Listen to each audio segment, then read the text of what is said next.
এইমাত্র পাওয়া খবর, নতুন করে সাকিব ও পূর্ণিমার বিয়ের গুঞ্জন উঠেছে মিডিয়া পাড়াতে। ইতিমধ্যেই এই গুঞ্জনের সত্যতা পাওয়া গিয়েছে।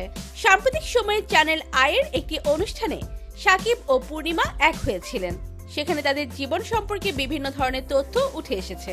এমনকি জানা গিয়েছে তারা নাকি গোপনে চুপিসারে বিয়ের কাজ সেরে নিয়েছে। তাই তো এবার নিজেদের বিয়ের ব্যাপারে মুখ খুললেন নায়িকা পূর্ণিমা। এই বিষয়ে বিস্তারিত জানতে হলে ভিডিওটিতে একটি লাইক দিয়ে ভিডিওটি না টেনে দেখতে থাকুন। ঢালিউডের মেগা স্টার শাকিব খান ও গ্ল্যামারাস অভিনেত্রী পূর্ণিমা দীর্ঘ বিরতির পর চ্যানেল আইয়ের একটি অনুষ্ঠানে একসঙ্গে হাজির হয়ে আলোচনায় আসে। এই সময় পূর্ণিমা শাকিবের বর্তমান ফিটনেস ও স্টাইলের দারুণ প্রশংসা করেন।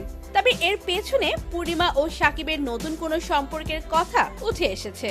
জানা গিয়েছে তারা নাকি গোপনে চুপিসারে তৃতীয় বিয়ের কাজটি সেরে নিয়েছে। এমনকি বিয়ের পরেই নাকি চ্যানেল আইয়ের পর্দায় দীর্ঘদিন পর দেখা গিয়েছে। এ থেকে পরিষ্কার যে শাকিব ও পূর্ণিমার ভেতরে এমন কিছু ঘটতে চলেছে যা মিডিয়া থেকে আড়াল করে রেখেছে অভিনেতা অভিনেত্রীরা। কিন্তু সাম্প্রতিক কিছু কর্মকাণ্ডে উঠে এসেছে অনেক গোপন তথ্য। এমনকি তারা জানিয়েছে তারা খুব তাড়াতাড়ি নতুন সিনেমায় চুক্তিবদ্ধ হতে চলেছে। ইতিমধ্যে একাধিক গণমাধ্যমে সে তথ্য উঠে এসেছে। তাই তো এবার শাকিব ও পূর্ণিমার নতুন কোন চমক আসতে চলেছে ইতিমধ্যে অধীর আগ্রহে অপেক্ষা করছে শাকিব ও পূর্ণিমার ভক্ত অনুরাগীরা। তো বন্ধুরা, সত্যি কি গোপনে চুপিসারে বিয়ের কাজটি সেরে নিয়েছে শাকিব পূর্ণিমা?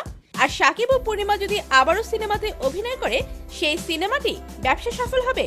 আর আপনারা কি চান শাকিব ও পূর্ণিমা আবারও সিনেমাতে অভিনয় করুক? এই বিষয় নিয়ে আপনাদের মতামত কমেন্ট করে অবশ্যই জানাবেন আমাদেরকে। ভিডিওটি ভালো লাগলে লাইক, কমেন্ট ও শেয়ার করতে ভুলবেন না। আমাদের চ্যানেল ও ফেসবুক পেজটি ফলো করে আমাদের সাথে থাকুন। ধন্যবাদ সবাইকে।